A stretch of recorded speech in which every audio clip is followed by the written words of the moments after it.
I ought to grab you through the window, pull you into the car, roll the window up so just your head is in there, and drive away into the night. That's what I want to do. That's what I really, really want to do. Just to set an example for the world. Go off, Delta! Wendy's got me so f***ed up again. Surge pricing. Good luck. And the thing about it is, like, I am so gonna totally go crazy on somebody who is espousing bullshit, right? Like, full of full bullshit, right? There's two camps here. Do you remember when McDonald's out, like that documentary came out and they got all, oh, well, we offer healthy options. We have apple slices and we have, we don't have large sodas and all this. Are you serious?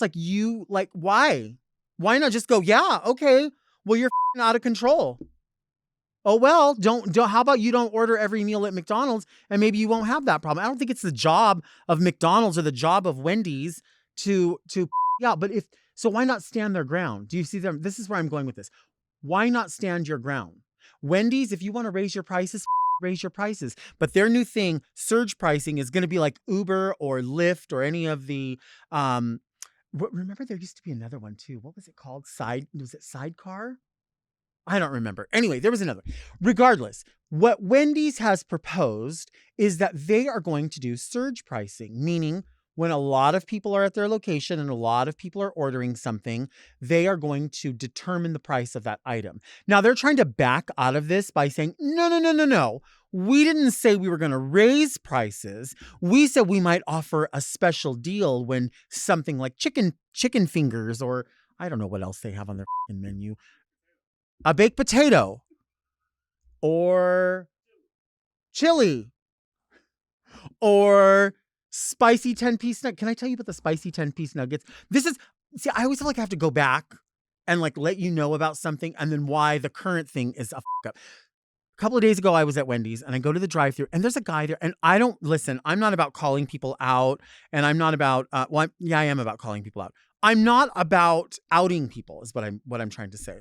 But there's a guy there, I swear, girl, when I say vibes, he has like homosexual vibology. He got that vibology, that FAG vibology. Like I felt it. I always feel it. But he's always on his game, and she's always kind of like looking out the window. It's one of those ones where you drive up and the window's kind of high, so they already are like looking at you like that, right? So I go to this Wendy's all the time because they never up. It's always great. And I don't feel like the first time somebody something up, you have to be like, oh, their service is awful. No, it's going to happen. It's going to happen. And that's why when I go crazy, I'm like, it's happened too many times. So in this case, I went through and I ordered for 3 different people. And then at the end of it, I go, oh, I've got to add on that 10-piece nugget. So I said, can I please add on a 10-piece spicy nugget? And the guy says, yeah, absolutely. One more time, was it the 4-piece, the 6-piece, or the 10-piece? I said, it's the 10-piece. He said, would you like sauce? I said, I would like barbecue sauce. He said, does that complete your order? I said, yes, that completes my order. And then I drove up. Now, here's the thing. They don't have a digital thing. They don't have a display there. So you just have to go by what they read to you. So he had already read the order perfectly. And then when I added on those items and he confirmed the size, the flavor, and the dipping sauce, I thought that was the additional confirmation of the added item. So I get to the window and then there's a lady there. And she's like, oh, your total is $7,000.42 for 3 people. So I hand her my card and she hands me the receipt and the card and the beverages. And she says, I'll be right back with your order. And she closes the window halfway. And I'm looking at the receipt. I can see that they haven't written the nuggets down. So I'm thinking, and this is my anxiety, right? Like, because I know that I already seem obtuse by constantly asking for what it is that I paid for. And I know I'm going to have to end up sharing this. So I'm like, make this right, make this proper. So I thought, put the ball in your court. It's in her court, but put it in your court. So I said, excuse me. And she opens up. She goes, yeah. And that's already, yeah. Like when your mouth is open, I already know you're a primate. You know what I'm saying? Like, come on. So she's like, yeah. And I said, I didn't pay for the nuggets. And I just wanted to go ahead and let you know that I didn't pay for them. And I want to pay for them. That way, if they end up in the bag, I just don't want anyone to get in trouble. Now, that was my nice way of saying someone didn't put that on the receipt. I didn't pay for it. And somewhere along the line between the presumed homosexual and the primate chola that came to me, there was a miscommunication somewhere. Not a big deal. I know they probably make 5,000 nuggets at a time anyway. So she goes, "What nuggets?" And then I thought, all right, strike two. Ball's still in my court. What am I going to do here? And I thought, I've had it. Today I've had it. Like, I don't need that. And I said, the nuggets that I ordered that were confirmed at the screen. And she goes, "You didn't order no nuggets." I said, I did order nuggets, but if you didn't write them down, can I order them again? And she closes the window halfway, and I hear the homosexual go, "Is everything cool?" And she goes, "No, now they want to add food." And I had said, "Excuse me, excuse me." I put my hand like this, "Excuse me." And I already knew Suzanne Sugarbaker was coming through. And I already knew she was, my ancestors are behind me. Here comes Suzanne Sugarbaker. Here comes fried green tomatoes. Like, everybody's back there. Dixie Carter is on my shoulders. And I said, "Woo, excuse me." And she goes, "Yeah." I said, "I'm not adding food.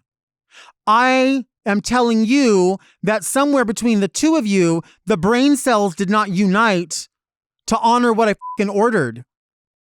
But I'm being nice about it because I know a lot of people are and you've had two opportunities to be nice and now you're not being nice. So now I'm going to be meaner than you. I'm not adding food on. I wouldn't do that. I personally think that's a thing to do. I really do. I will get back in line. Like, if something up, I'm not going to like park the car and walk up and be like, "Oh, this is wrong." I'll get back in line and I'll just say, "Hey," or I'll park the car and I'll just go inside and say, "Hey, I just came through, this happened, whatever." But when it's that, I'm like, no, baby. I know this is your end game right here. I know this window, like, you feel like you're Rapunzel throwing your hair out. Like, you are the royalty. This will be your castle where you will die. This is the hill. This is not my hill. But I do keep coming back to these places because that's what's around. You know what I'm saying? And they've never made a mistake before. At least, I mean, nothing as recognizable as that. So, I thought, whatever, not a big deal. I'll put it in. Maybe it was my mistake. And the offering that up, like, what was my mistake? Oh, I don't mind. And still she's like, "No, they want to add food." Oh, I ought to grab you through the window, pull you into the car, roll the window up so just your head is in there, and drive away into the night. That's what I want to do. That's what I really, really want to do. Just to set an example for the world. That's what I really, really feel like needs to happen. I feel like a lot of people need to shut their mouth when they're talking to me. What is so hard about going, "Oh, I'm sorry." And that guy, that homosexual, I see you back there. You should have come to the front and said, "I am so sorry. We forgot about that. Not a problem. We'll add that on." I'm not asking you to come over here and lick my ass. I'm really not. But I am expecting you to just acknowledge. Now, none of this would have been a problem if this old ass Wendy's that wants to surge their prices in 2024 could maybe get a little bit of that money and put up some monitors so you can read it and you could go, "Actually, no, the order is wrong. I added this on." The thing that you just repeated to me. Like, what else is happening in there? There's only one line and there was only one person running the microphone. Now, I can't fault homegirl primate up there at the window because she can only go off of what's printed. So maybe I have to fault that homosexual. Maybe I have to call you out. Here, come here. I want you to come right here. I want you to look me in the face and say that you did not confirm a 10-piece spicy nugget with barbecue sauce. It's okay. It's just a mistake. But when you lie to me, then we have a problem. I can't trust you anymore. How do you expect to go out to parties with your friends? How do you expect for me to allow you to have all the nice things that you want? I can't trust you. I can't trust you when you lie to your mother. Do you want to see me take a break? I think I want to see you take a break. You need to go on your 15.